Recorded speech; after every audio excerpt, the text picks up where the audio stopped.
Thanks, Rita. Welcome to Wales Today. Tonight, the proposed changes to Welsh rugby. They claim it's a radical step to save rugby in Wales. The WRU defends its plans to cut the number of professional clubs from 4 to 2. It is going to be hard, but I also don't think what we were doing and keeping doing what we were doing was the right thing for fans either. The union hopes this is an historic day, but many rugby supporters aren't convinced. It would be a travesty if the capital city of Wales didn't host a team with Cardiff in the name. If they do mix the Scarlets with the Ospreys, you are going to get a good team. Huge loss, and it's like losing your best friend. Tonight, we'll have analysis from our reporters at the Principality Stadium, Rodney Parade and St Helens about what this could mean for the future of the game. Also in the programme. Kyle, you want to go home, don't you? Yeah, but back to go. Kyle is just 14 and has motor neurone disease. He and his family are having to live in hospital because their house can't be adapted.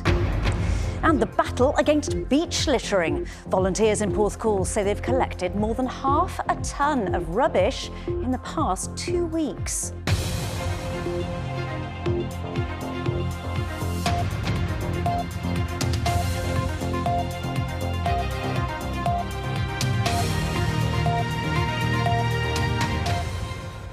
Good evening, noswaith dda.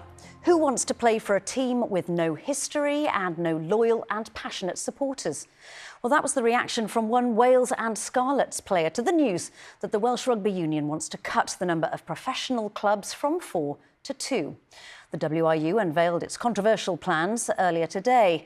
It says the radical step is needed to save the game in Wales. In a moment, we'll hear from Jordan Davis, who's outside the Dragons ground in Newport, and Sarah David in Swansea, who spent the day speaking to Ospreys and Scarlets fans. But first to our sports reporter, Chris Wathen, who's at the Union's headquarters, the Principality Stadium in Cardiff. Chris. Yes, Lucy, and a stadium that's had some difficult afternoons in recent times. We all remember a record 18 test defeats in a row. Something had to change. And today, the first confirmation about what the Welsh Rugby Union intends that change to be. The publication of a report, a vision of the future, one the WRU believe will bring happier times back to this stadium and the wider game in Wales. But to get there, as I've been hearing today, a major overhaul of the sport in this country. Stepping into a new era. The Ospreys about to take on Ulster, the first outing for a Welsh regional side 22 years ago. And the result of arguably the most controversial and divisive decision ever made in Welsh rugby. Clubs scrapped in favour of 5 regions, then 4, now 2 decades on, proposals to cut sides to just 2. Step into the future and imagine how different it could be and how exciting it could be, and to see what we can make work. Not just, I know how emotional it is in Wales and how emotional rugby is in Wales, and people will be hurting today when they think about what this potentially could mean. Which, in short, is the most radical shake-up of the game in decades. And all in here, a 90-page consultation document with details on finances, on new academy structures, increased investment into the women's game. But for many, what it will boil down to is the stark options on the table for the men's professional game. The WRU have put 4 proposals forward. Model A is to remain with 4 clubs, but with unequal funding, 2 elite sides and 2 development sides. Models B and C would see the number of regions cut to 3, but again with a proposal of a development side in the mix. The final option would be to have just 2 professional regions in Wales, and this is the union's preferred choice. They say no final decision has been made, but what is clear, the regional game as we know it is over. We don't believe that is possible going forwards, not just from an economic perspective, but actually in the way in which that system works. Dave has very clearly said that one of the issues going forwards is we want aligned rugby leadership, and that system was just proving impossible for Abbey and the team and the clubs, frankly, to operate in. There's already been criticism from players. Scarlet centre Joe Hawkins took to X to describe the plans as short-sighted, asking what happens in 5 years when there are no fans and all the best young players are over the bridge. He added, who would want to play for a team with no history or loyal and passionate supporters? But there were no details today about how a two-club future would look. No hints at where they'd be based, would there be mergers, and what would those clubs be called, or even when it could happen. The union have done their research and say their two-club model gives Wales the best chance to not only boost domestic fortunes, but to make the national side a force again after a bleak few years. A 6-week consultation period will begin in September before recommendations are presented to the WRU board and a final decision by the end of October. In the meantime, there will be some convincing to do. The argument that's being put forward is that there isn't the resources in Wales to support 4 professional clubs and that consolidation of those resources is needed. However, if you look at the reported figures, you're talking about 2 teams with a playing budget of £7.5 million. That is only a marginal increase on the £6.5 million available to all 4 regions under the PRA. So it's not a consolidation, it is a cutting exercise, and there are very few examples of an organisation cutting their way to success. It is going to be hard, but I also don't think what we were doing and keeping doing what we were doing was the right thing for fans either, because it wasn't. We were going to keep getting the same results. We were going to see, we also saw what happened with Cardiff this year. We were going to keep getting those kind of results, and the performance was going to continue to dip. So we have to do something that's radically different. All done with a desire to put Welsh rugby back on top. The WRU talk about these proposals as being a case of blue sky thinking. But for many, the thought of losing a team to support will represent a far gloomier prospect. And as you can imagine, there's been plenty of reactions since this document was made official a few hours ago. Plenty of detail in there, including a new national training campus, investment into the women's game with 2 professional sides, greater WRU control over rugby decision at the clubs, and all made from money saved by cutting 2 regions, and all driven by someone you would have seen sat between Richard Collier-Keywood and Abby Tierney in that report. It's the WRU's new director of Dave Redden, who sat down with me earlier, and I started by asking him, given the uncertainty, what he could say to anxious supporters. No decision's been made yet, but we understand the anxiety, we understand the connection people have to clubs. I think we also understand the anxiety and the emotion given the status quo at the moment and teams underperforming. So I know Welsh fans have been through the mill recently, and we're asking for more patience, but I hope with what we're trying to paint here, people can see there could be a much more optimistic future. What happens if it doesn't change? Is it a case of adapt or die? To some extent, I think that people talk about risk in the proposals that we're putting forward. I see lots of risk in staying where we are at the moment, yes. The rugby world globally has had some challenges. We've seen it across the border. We see it in other rugby nations. We're not immune here. Arguably, since COVID, we felt it worse than anybody. So I really genuinely don't think anybody's saying to me, just keep everything the way things are at the moment. And we've got some choices to make. Even if we put all the money that's available into 4 teams, they're still not able to compete at the level everyone wants them to do. So we've got to make some tougher choices. And we've also got to think about what does the whole system look like, and is it going to be fit for purpose, not just now, but into the medium and the long term as well. Are you prepared to be Mr. Unpopular in Wales?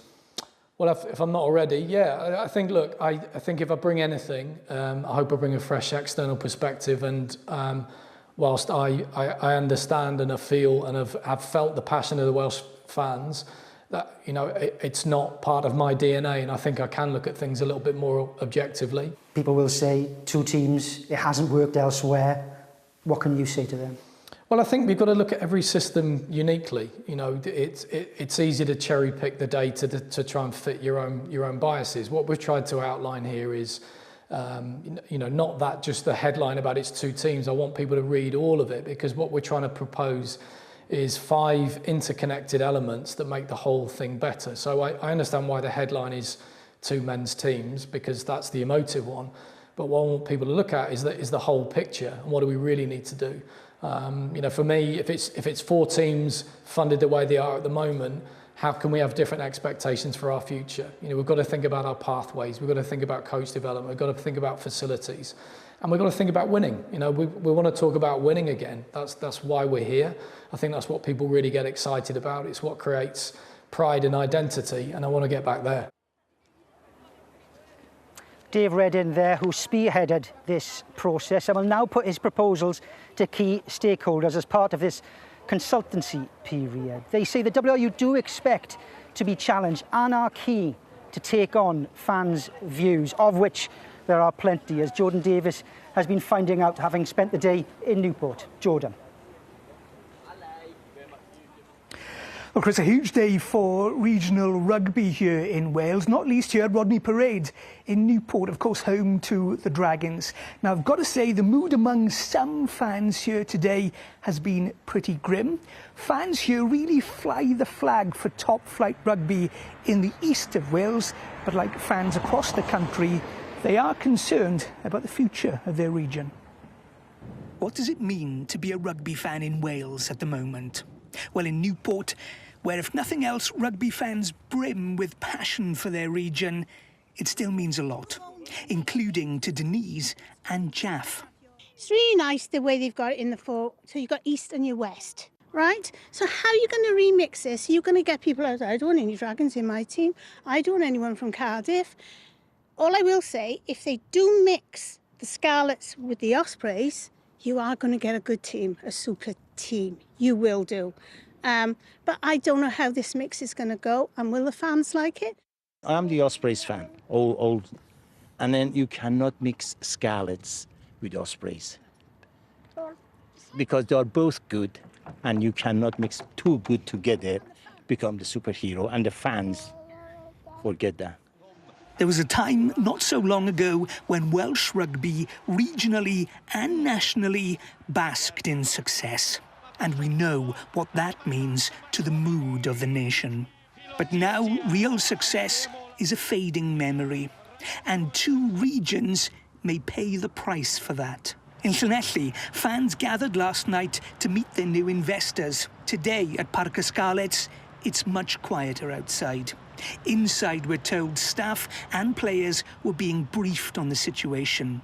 But some fans are optimistic. We're a brand that transcends world rugby, and we've been around for 153 years. And from the supporters' evening last night, everyone was confident that we would be here for the next 150 years. So, really hopeful that, common sense prevails and we continue as one of the professional clubs in Wales. Others, less so. Very disappointed.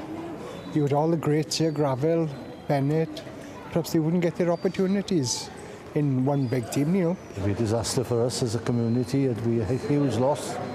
And it's like losing your best friend.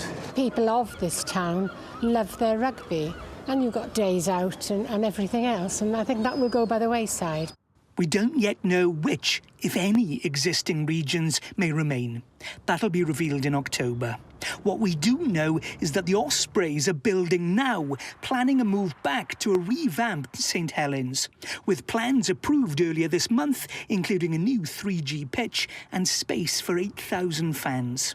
And in the capital, Cardiff, where the WRU is at the helm after a turbulent recent history, what part will this team play in the future of Welsh rugby?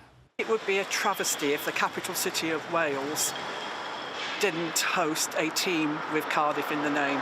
We are the only Welsh club, in fact we're one of only 3 clubs in the Rugby World Hall of Fame, and we're there for a reason, because we've got a fantastic history and we need to have a fantastic future.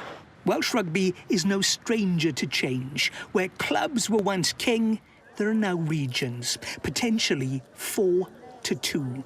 But we know all of them will fight to remain at the top.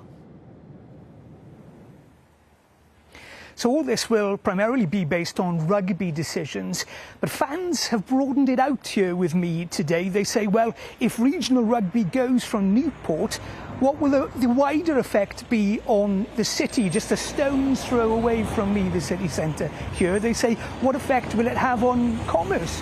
What effect will it have on wider sport in the area?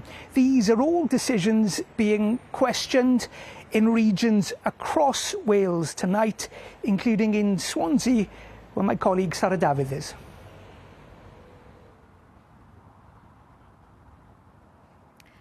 Yes, and as you can see from Jordan's piece there, we've been speaking with fans from across all 4 regions, and it's safe to say that today people are feeling deflated with a lot of questions that need to be answered. Now, I'm here at the St Helens ground in Swansea, which is a sign of hope for many Ospreys fans, as this is set to be the team's new home for the 2026 season. You've also got other regions making plans. The Scarlets have just got new American investors, but after today's announcement, it seems that all those futures seem to be up in the air. Now, Abby Tierney said this afternoon that she understands the emotion behind rugby and hopes that people can step out of their corners and get behind these plans. But from speaking with fans today, it seems like that will be very difficult. One lifelong supporter in Llanelli of the Scarlets said to me that he'd rather travel to England to support a team there rather than come here to Swansea and get behind a team he had no history or personal connection with. So it will now really be a waiting game for that consultation to see what the clubs, the fans, but ultimately the WRU come up with. Sarah Davies at the St Helens ground in Swansea, thank you very much. And there'll be a special edition of Scrum 5 tonight. Lauren Jenkins will be joined by Alex Cuthbert, Ashton Hewitt and Jonathan Davis to get their reaction to the day's news. That's at 10:40 on BBC One Wales and on iPlayer. You're watching Wales Today, still to come on the programme. On the opening day of the Pembrokeshire Show, a farming union calls on the Welsh Secretary to meet with them over changes to inheritance tax on farms. And it's been quite a cool, cloudy feeling day. Temperatures will start to recover. So how are things shaping up for the bank holiday forecast? Join me later to find out.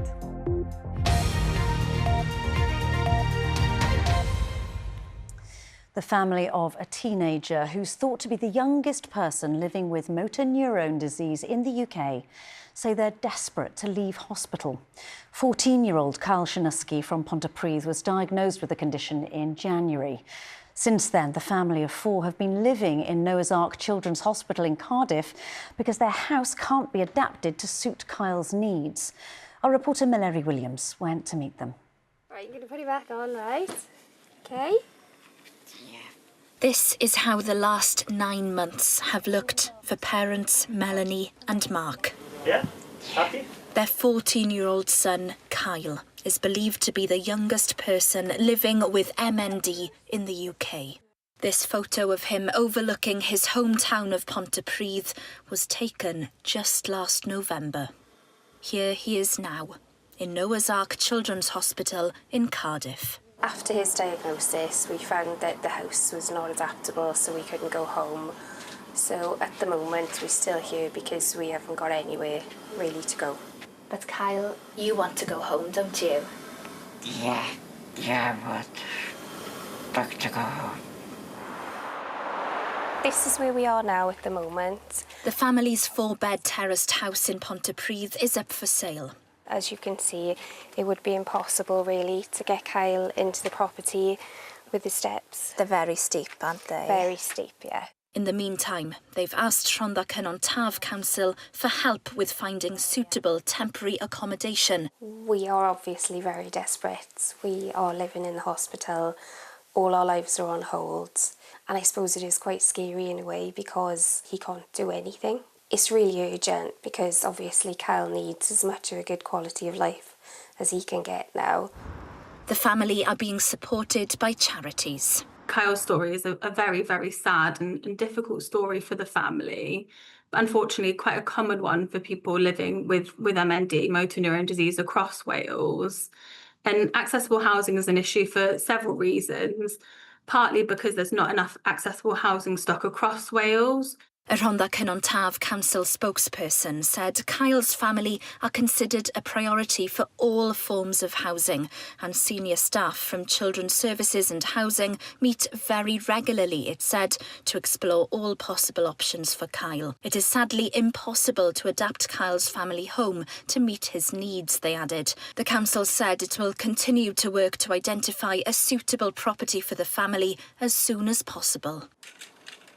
Back at the hospital, Kyle's 18-year-old brother Liam tries to keep his spirits high as they wait and hope to enjoy some time with Kyle beyond the four walls of this hospital room. Mallory Williams with that report. Hundreds of people have attended a public service in Wrexham to celebrate the life of former Wales, Liverpool and Wrexham defender Joey Jones. Born in Llandudno, the left-back who won 72 caps for his country, died last month, aged 70. The service was held at the Stock Racecourse ground, where he enjoyed 3 spells as a player. Now, we've heard a lot about the impact of changes to inheritance tax on farmers. But tonight there's concern about how it'll affect businesses beyond the farm gate. On the opening day of the Pembrokeshire show, NFU Cymru are calling on the Welsh Secretary to meet with them to find a solution. From Haverfordwest, David Morgan reports. For farmers like Tom Rees, the proposed changes to inheritance tax relief for the agricultural sector throws a shadow over the future of his family business. With his father diagnosed with cancer in February, there's been no time to plan for the change. From next April, the change in policy by the UK government will see farms pay 20% tax on inherited property worth over £1 million. I just think it's so unjust that we've had no time to prepare, and it's just completely ridiculous because it's not going to raise any income. But farmers aren't the only ones concerned, with businesses supplying the agricultural industry also saying that they're worried. Farmers are quite good. If they've got the money, they'll spend it, and they'll spend it in the local economy. And if they haven't got the money, well, we're going to see a big difference. The UK Treasury say that most estates claiming agricultural and business property relief will be unaffected by the changes. And the latest data shows that 40% of agricultural property relief worth £219 million was directed at just 117 estates. They say that the money raised will go towards public services. But the Welsh farming unions dispute the Treasury's figures and are calling for a meeting with the Secretary of State for Wales, Joe Stevens.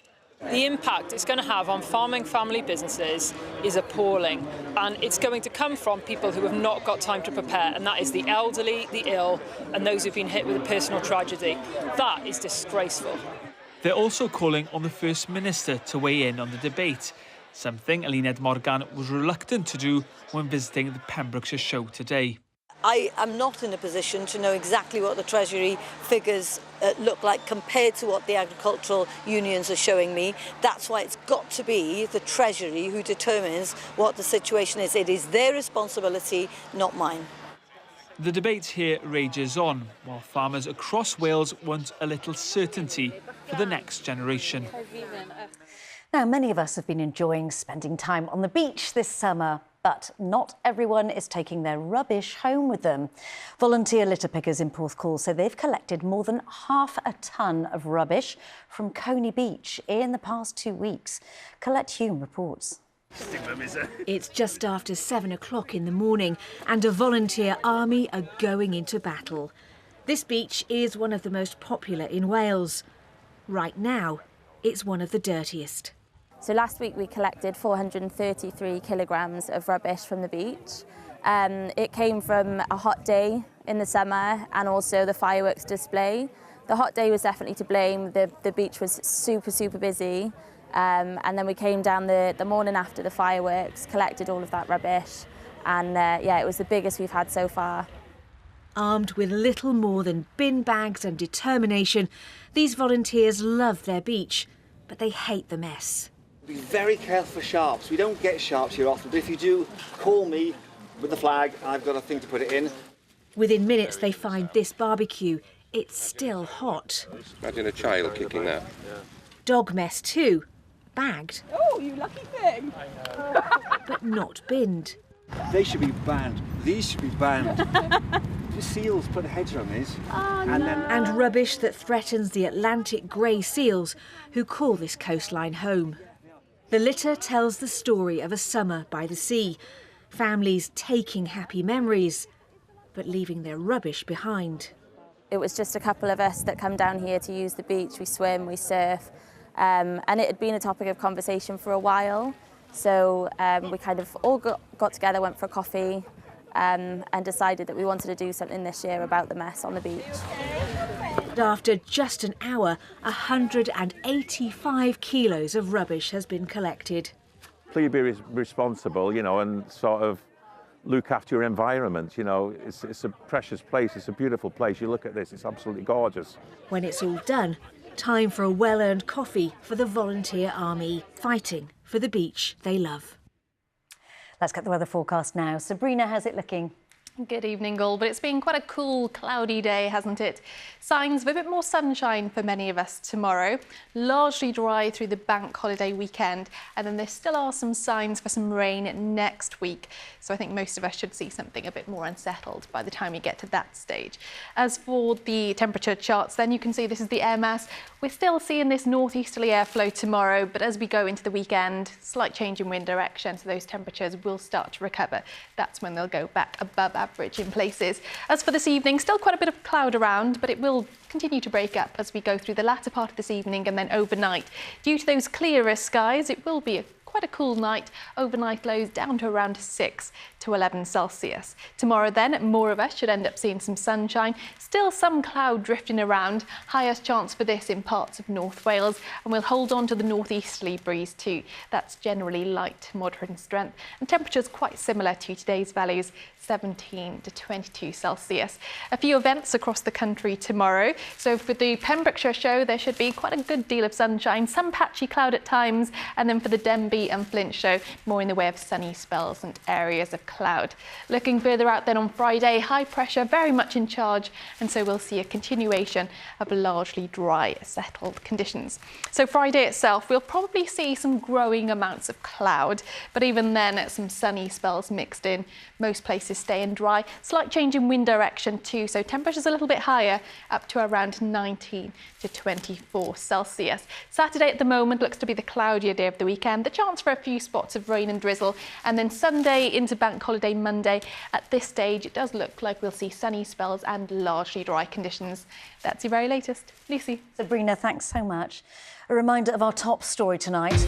The WRU has insisted halving the number of professional clubs to 2 is the radical step needed to save the game in Wales. It unveiled its controversial plan earlier that puts Cardiff, Dragons, Ospreys and Scarlets at risk. Step into the future and imagine how different it could be and how exciting it could be, and to see what we can make work, not just... I know how emotional it is in Wales and how emotional rugby is in Wales, and people will be hurting today when they think about what this potentially could mean. And don't forget, there's a Scrum 5 special at 10:40 tonight, and we'll be back just before that with the latest developments right after the BBC News at 10. For now, from all of us on the programme, we're out.